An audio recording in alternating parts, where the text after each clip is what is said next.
This is a time in your life that you can no longer continue to grieve about who walked away, who abandoned you, who forsook you, who left you, who walked away.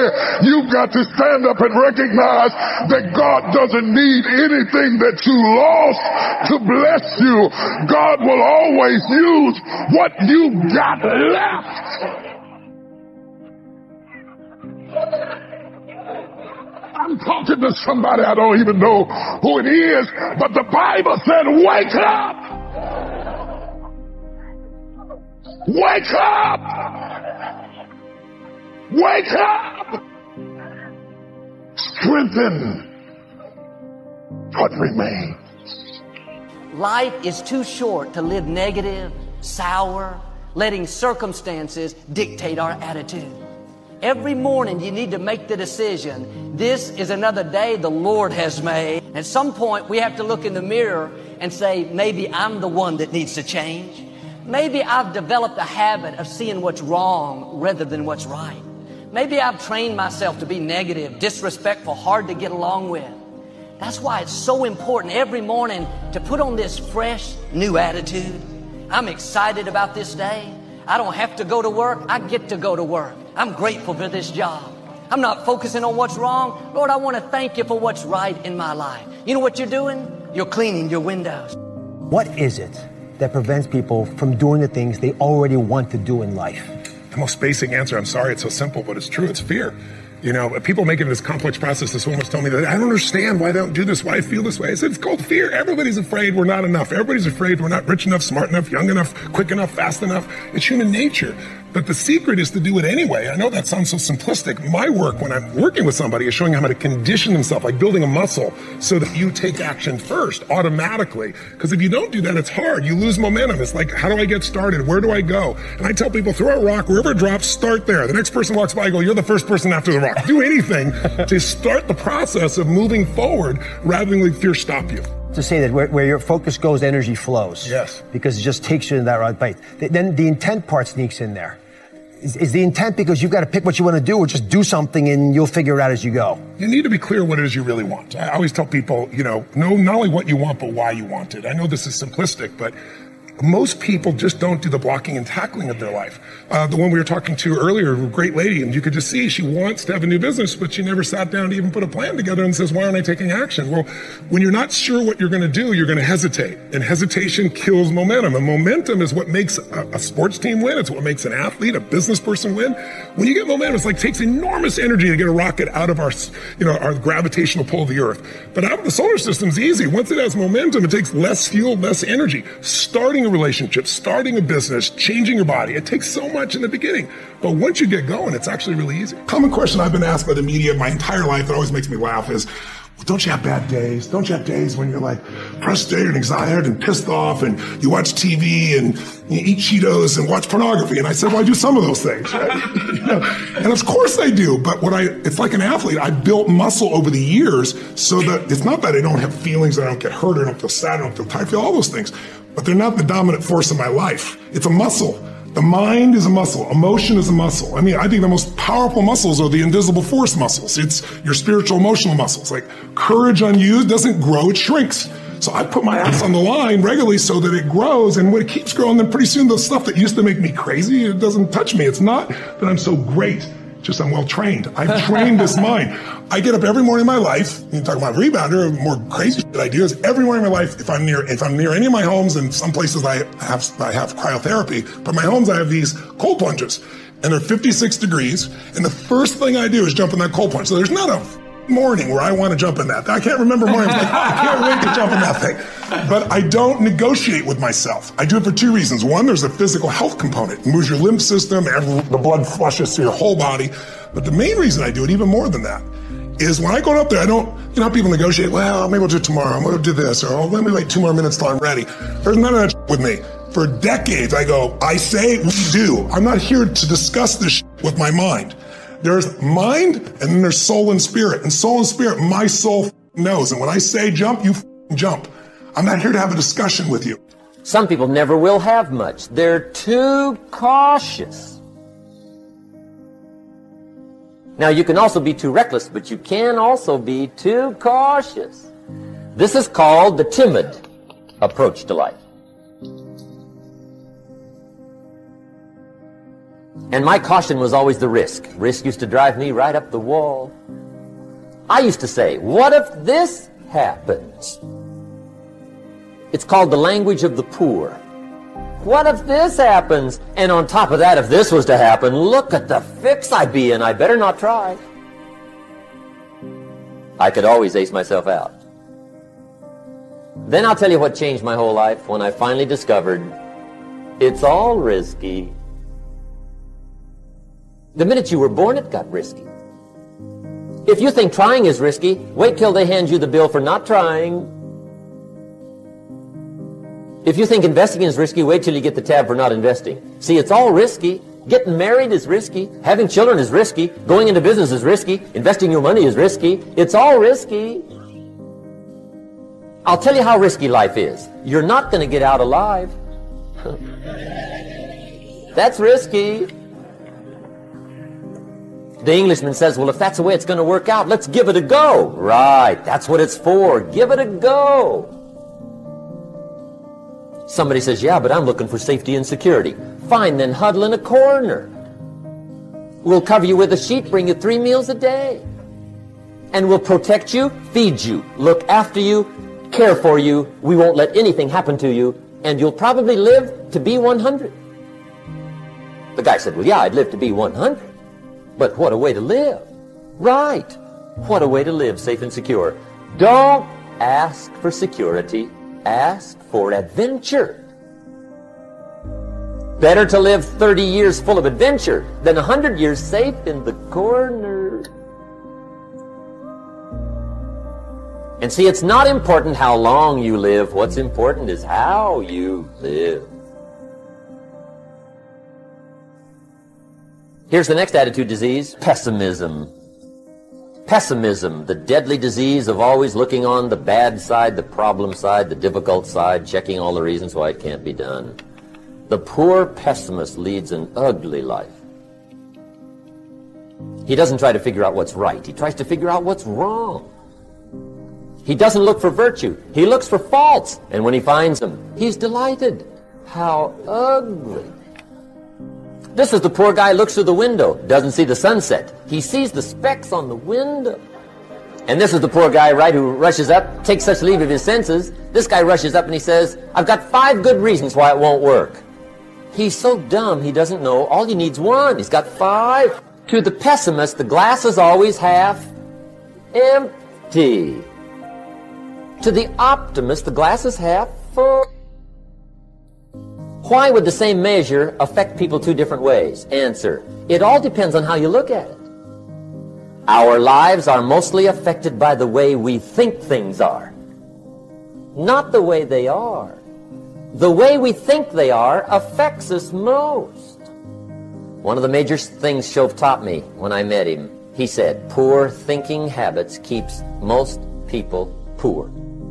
Not poor working habits. Most people work hard, but they don't think hard. And Shove taught me that the mind is like a factory, a mental factory. And whatever you think about all day long pours ingredients into this mental factory. And that's what builds the economic, social, financial fabric of your life. He quoted me a Bible phrase that says, as you think, so you become. How awesome. Dr. Alfred Golson, who has since passed, was a very unusual guy. And he told me, he said, Mr. Brown, you have cancer. I said, can you give me a second opinion? He said, yes, and you're ugly too. I said, oh my God. So I didn't have a chance to have fear because, those 3 words, you have cancer, 3 of the most feared words in 7 different languages. I saw it as a fight. And from that time to this time, my PSA was 2,400, and that stands for prostate-specific antigen, and now it's below 0 and metastasized to 7 areas of my body, which was a good thing because 7 is my lucky number. Okay, so I never was fearful that I was going to die from it, and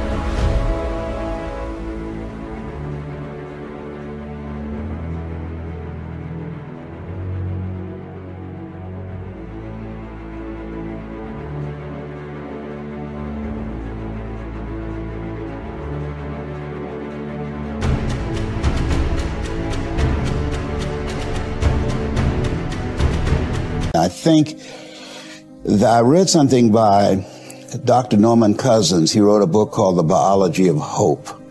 And he talked about the fact that when something happens to you, you don't deny it, you defy it. And I was defiant that I'm going to beat this, I'm going to handle this. That there are people who many times when something happens to them, that they embrace it from a place of fear and it takes them out. And L.C. Robinson said, things may happen to you and things may happen around you, but the most important things are the things that happen in you.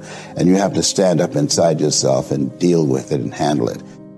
This is our world. We go to church here. We work over here. We go get our coffee over here. We go to this park over here. We usually go over here, you know, hang out with friends. This is our favorite club. This is our world. We all live in this bubble. What you got to do to get the life that God wants you to have, you got to put more air in your bubble. You got to blow your bubble up. Expand yourself. Take yourself out your comfort zone. Do not live in your bubble. If you stay in your comfort zone, that's where you will fail. You will fail in your comfort zone. Success is not a comfortable procedure. It is a very uncomfortable thing to attempt. So you got to get comfortable being uncomfortable if you ever want to be successful. Start putting some pressure on. Put some pressure on yourself. Now, like I was telling you before, if you want to be ordinary, you ain't even got to listen to me. If you think ordinary is cool, ain't no problem. It's some really, really wonderful ordinary people. But if you are sitting in this room and you have extraordinary aspirations, then you're going to have to do extra. But here's the fact. All of you have extraordinary capabilities. All of you. You have to decide if you are willing to do the things to put you in that category. Rich people don't sleep 8 hours a day. That's a third of your life. It ain't but 24 hours in a day. You cannot be sleep 8 hours a day. You can't live in LA and wake up at 8 o'clock in the morning. It's 11 o'clock on the East Coast. The stock market been open 2 hours. They already making decisions about your life and your ass was sleep. I'm gonna ask you one question, I'm gonna go. How many of you in here know somebody who loves to sleep? Who knows somebody that loves to sleep? Let me ask you something. Ain't they poor? Rich people think different. So what I'm gonna put in your head today is a rich people concept. Because here's the deal. All of you have everything it takes to become rich. You just don't believe. Now, if you can develop this theory that I'm about to share with you, I have the way for you to be rich. This is it. First of all of you have a gift. God gave it to you when he created. God never created a single soul without giving them a gift. That's the God that created. He's a very smart God. When he made you, he put the gift inside. It ain't under no rocks. You ain't got to go drill it. God put what you needed inside of you at birth. All of you have a gift. It is the thing that you do the absolute best with the least amount of effort. That's your gift. Anything else you doing, you wasting your time. Do you hear me? You wasting your time.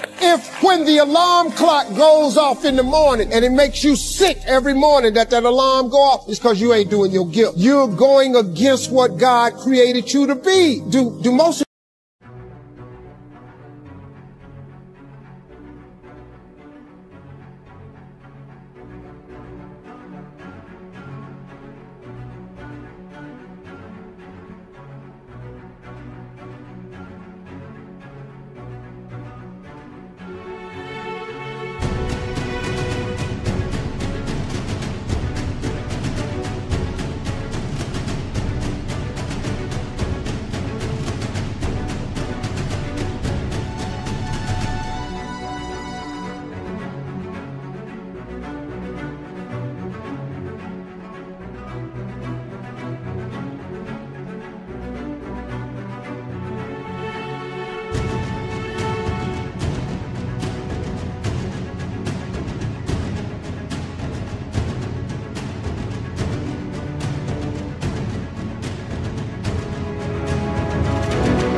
you know what your gift is? Who in here doesn't know their gift yet? Okay, let me tell you what you do. Go home today. Don't talk to nobody. Sit down and have one conversation with yourself. What is the thing that I do the absolute best with the least amount of effort? This ain't gonna take you long. You old enough, you grown. Write it down. I don't care if it's networking. I don't care if it's babysitting. I don't care if it's doing color. I don't care if it's painting. Whatever it is, it's what you do. Sing it. Whatever you do the best, write it down. That's your gift. That's it. You ain't got to go asking a bunch of people. They've been telling you your whole life. You know, you ever had people call you with their problem? They always call you with your problem because you gifted at it. But you didn't know how to identify it. If you identify your gift. Now, let me ask you this question. This thing that you're gifted at, if you did it for somebody, do you think somebody would pay you $10 for your gift? Just $10. Could you babysit for $10? Could you cut somebody's hair for $10? Could you cut their grass for $10? Could you make them a chicken dinner for $10? Could you do something for $10? Everybody. Don't you have something somebody will give you $10 for? They're not. Once you have something that somebody's willing to pay you $10 for, this is how this works. It's called the multiples of 10. See, you don't have to figure out how to be a millionaire. You just got to figure out the thing that makes you $10. So now here we go. You do it and you make $10. Soon as they pay you the 10, go do it 10 more times. Whatever it was. Watch some more kids 10 more times. Get another 10. You got $100. When you get $100, whatever you did to make that $100, listen to me. Do it 10 more times. You ain't got to get tricky with it. Just do it 10 more times. You'd have made $1,000. Whatever you did to make the $1,000, don't get smart. Stay stupid now. Do it 10 more times. You have now made $10,000. Hold up. Now we finna grow a little bit, but guess what you got to do to grow? You just got to do some more. Whatever you made $10,000 doing, I need you to do it 10 more times. What you tripping for? If you do it 10 more times, you got $100,000. Now you might have to hire some people to make this happen. You got to figure that part out. But all you got to do is do what you did for $10. Once you make $100,000, if you just do it 10 more times. Negative thinking is a major problem because you got to get control of this. You actually can control what this does. No one else is in charge. If the devil is in charge, it's because you gave him permission. You allowed him in. If God is operating up there, it's because you gave him permission. It's not a magic trick, man. If you want to be successful, you have to get control of this. You can eradicate negative thinking from your life. Now, it's not going to say you're not going to ever have a negative thought. That's not human. I have them, but I don't have them nowhere near as frequent as I used to because I learned what they are,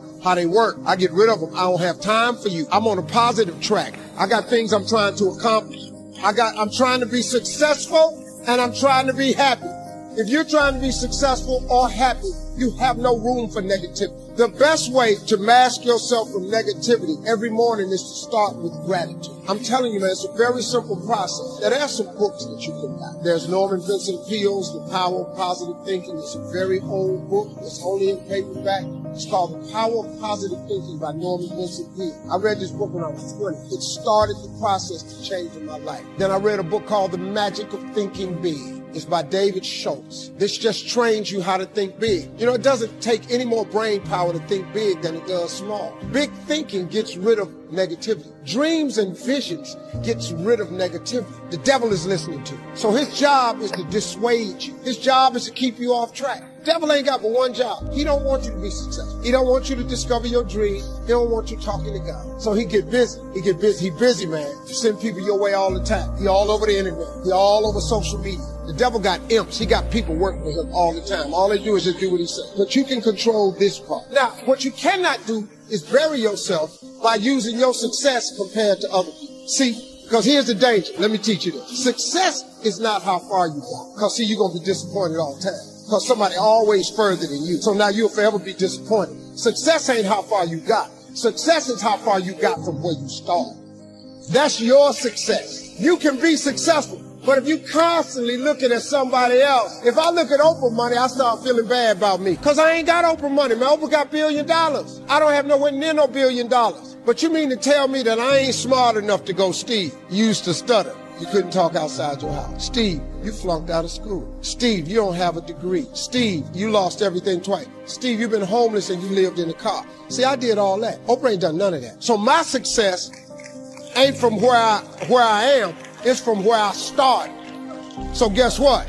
I'm a successful person. Are there some things from your service that you can't shake? So for example, you still wake up at 4:30 in the morning to go work out. Why would you not wake up at 4:30? Well, what does this bring to you? Waking up early, you just get a jump on the day. The reason I wake up at 4:30 in the morning is no one else is awake yet. So that gives me the opportunity to do things that I need to get done kind of selfishly for myself. And the big one in that category is working out. And it doesn't feel good at 4:30 when you get up, but by the time 7 o'clock rolls around and you've already worked out and you've already gotten some work done and you've got some time to say goodbye to your kids before they go to school, it's infinitely better than sleeping in until 6:45 and you get out of bed and now you missed your kids going to school or whatever. You're not prepared for the day. It's awful. So if someone, maybe they don't have time to work out or they just need something that could be like a quick fix, Is there something that you recommend? Oh yeah. Workouts don't have to take a long time. Workouts can be very quick. Matter of fact, go do 2 minutes of burpees. As many burpees as you can in 2 minutes or 4 minutes or 6 minutes. Go and sprint. Go and do anything very intensely for a short period of time and you'll get great benefit out of it. Something I'm sure you hear a lot is 4:30. Like, this either just can't fit into my schedule, or if I'm going to be realistic, I'm probably not going to wake up at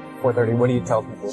Yeah, and there's people that work night shifts and there's people that it's unhealthy for them. They can't fall sick. No, be healthy. Get enough sleep. But first of all, wake up at the same time every day. And if you pick that time and you start waking up at the same time every day, that's very good for you. It doesn't have to be 4:30. It could be 6:30. It could be 7. I don't know what your personal schedule is, but find out a time, pick it, set it, stick to it, and maintain that schedule, and that's going to end up benefiting. I recommend it's earlier. I recommend that you go to bed earlier. Because what are you doing at night most of the time? Most of the time at night, you're not working on anything super productive. You're just winding down and watching stupid YouTube videos or surfing the internet, reading clickbait stories, right? Don't do that. Instead, go to sleep and then wake up early.